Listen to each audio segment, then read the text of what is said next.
नमस्कार। जरा सोचिए एक ऐसी जंग के बारे में जहां कोई साम्राज्य नहीं बल्कि दो बड़ी बड़ी कंपनियां आपस में टकरा रही थीं। देखिए, ये सिर्फ मुनाफे की होड़ नहीं थी, ये तो भारत के मुकद्दर पर कब्जे की लड़ाई थी और इसका असर आज तक महसूस होता है। तो सबसे बड़ा सवाल यही उठता है, आखिर एक प्राइवेट ट्रेडिंग कंपनी जो यहां सिर्फ मसाले और कपड़े बेचने आई थी, वो कैसे एक पूरे के पूरे उपमहाद्वीप की मालिक बन बैठी। ये सिर्फ एक ऐतिहासिक घटना नहीं है, ये कॉरपोरेट लालच की एक ऐसी कहानी है जिसकी कोई मिसाल नहीं मिलती। आइए इसकी परतें खोलते हैं। बात है 17वीं और 18वीं सदी की। उस वक्त भारत यूरोपीय ताकतों के लिए किसी खजाने से कम नहीं था। यहाँ के मसाले, सूती कपड़े, रेशम, इन सब चीजों की यूरोप में जबरदस्त मांग थी। और बस इसी खजाने पर कब्जा करने के लिए एक बहुत बड़ी दौड़ शुरू हो गई। इस दौड़ में खिलाड़ी तो कई थे। एक तरफ थे अंग्रेज जो हर कदम फूक फूक कर रखते थे, एकदम पक्के व्यापारी। फिर मैदान में डेनिश भी उतरे, पर वो ज्यादा टिक नहीं पाए। और फिर आए फ्रांसीसी, जिनके पीछे उनकी सरकार की पूरी ताकत थी और यही अंग्रेजों के लिए सबसे बड़ी चुनौती बनकर उभरे। अंग्रेजों की जीत कोई रातों रात का चमत्कार नहीं थी। नहीं, ये 100 साल से भी ज्यादा लंबे और धैर्य वाले खेल का नतीजा था। उन्होंने कोई जल्दबाजी नहीं की, बल्कि आहिस्ता आहिस्ता अपनी पकड़ मजबूत करते गए। ये टाइमलाइन उनकी धीमी पर लगातार चढ़ाई को दिखाती है। देखिए, 1600 में उन्हें व्यापार का लाइसेंस मिला। सूरत में पहली फैक्ट्री बनाने में ही 1 दशक से ज्यादा लग गया। फिर 1668 में बॉम्बे जैसा जरूरी बंदरगाह बस 10 पाउंड सालाना पर मिल गया। ये एक अविश्वसनीय सौदा था।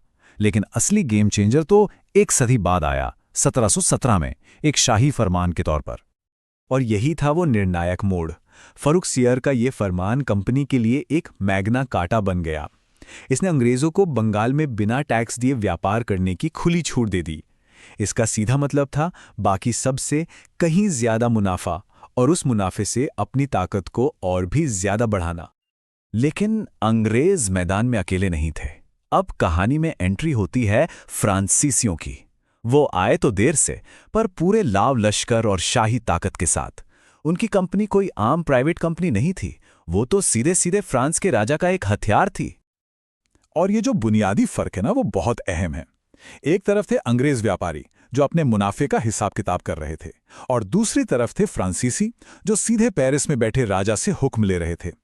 अंग्रेजों के लिए यह व्यापार था, तो फ्रांसीसियों के लिए यह उनके देश की शान का सवाल था। तो अब टकराव तो होना ही था। इन दो कॉरपोरेट ताकतों के बीच असली जंग का मैदान बना दक्षिण भारत। यहीं लड़े गए मशहूर कर्नाटक युद्ध, जिन्होंने हमेशा के लिए यह तय कर दिया कि भारत पर अगला राज किसका होगा। ये तुलना सब कुछ साफ कर देती है। अंग्रेजी कंपनी एक प्राइवेट जहाज की तरह थी, जो तेजी से फैसले ले सकती थी, और उसे दुनिया की सबसे ताकतवर नौसेना का साथ मिला हुआ था। वहीं फ्रांसीसी कंपनी सरकारी नियमों की जंजीरों में जकड़ी थी, और समुद्र पर भी उनकी पकड़ कमजोर थी। यह टकराव 3 बड़े युद्धों तक खिंच गया, और सबसे दिलचस्प बात यह थी कि झगड़ा होता था यूरोप में, और उसकी प्रॉक्सी वॉर लड़ी जाती थी भारत में। चाहे ऑस्ट्रिया में गद्दी का मामला हो या 7 साल लंबा चलने वाला युद्ध, उसका असर यहां दिखता था। हर युद्ध के बाद एक संधि होती, पर वो शांति बस कुछ वक्त के लिए थी। असली फैसला तो तीसरे और आखिरी दौर में होना था। और वो फैसले का दिन आया 1760 में, वांडीवाश की लड़ाई में। ये वो एक लड़ाई थी जिसने फ्रांसीसियों की कमर तोड़कर रख दी और भारत में उनके सारे सपनों को हमेशा के लिए चकनाचूर कर दिया। तो आखिर ऐसा हुआ क्यों? अंग्रेज क्यों जीते और फ्रांसीसी क्यों हार गए? चलिए अब इसका विश्लेषण करते हैं और उन बड़ी वजहों पर नजर डालते हैं जिन्होंने इस जंग का नतीजा तय किया। अंग्रेजों की जीत की कई वजह थी। सबसे पहली और सबसे बड़ी वजह थी उनकी रॉयल नेवी, जिसका समंदर पर एक छत्र राज था। दूसरा, ब्रिटेन की औद्योगिक क्रांति से आता पैसा, जिसकी कोई कमी नहीं थी। तीसरा, भारतीय राजाओं से मोलभाव करने की उनकी जबरदस्त कूटनीति। और सबसे अहम, एक प्राइवेट कंपनी होने की वजह से मिला लचीलापन, जो उन्हें तेजी से फैसले लेने की आज़ादी देता था। वहीं दूसरी तरफ फ्रांसीसियों की हार उनकी अपनी गलतियों का नतीजा थी। उनकी कंपनी सरकारी दखलंदाजी से परेशान थी। डुप्ले जैसे काबिल गवर्नर को लड़ाई के बीच में वापस बुलाना एक बहुत बड़ी भूल साबित हुई। और जब अंग्रेजों ने बंगाल के खजानों पर कब्जा कर लिया, तो फ्रांसीसियों के लिए यह लड़ाई पैसों और ताकत दोनों ही मामलों में जीतना नामुमकिन हो गया। तो इस लंबी और खूनी लड़ाई का नतीजा क्या निकला? नतीजा ये हुआ कि एक कंपनी हारकर सिर्फ एक व्यापारी बनकर सिमट गई और दूसरी कंपनी विजेता बनकर भारत पर राज करने की राह पर आगे बढ़ गई। पेरिस की संधि ने तो मानो ताबूत में आखिरी कील ठोक दी।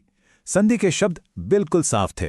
फ्रांस अब भारत में सेना नहीं रख सकता, वो सिर्फ व्यापारी बनकर रह सकते हैं, बस। इस एक शर्त ने भारत में फ्रांस का साम्राज्य बनाने का सपना हमेशा के लिए तोड़ दिया। तो अंत में ये पूरी कहानी हमें एक बहुत बड़े सवाल के सामने लाके खड़ा कर देती है कि जब एक कंपनी का लालच और उसकी महत्वाकांक्षा सारी हदें पार कर जाती है तो उसका अंजाम क्या होता है। ईस्ट इंडिया कंपनी की कहानी इसका एक बहुत ताकतवर और शायद एक चेतावनी भरा जवाब देती है।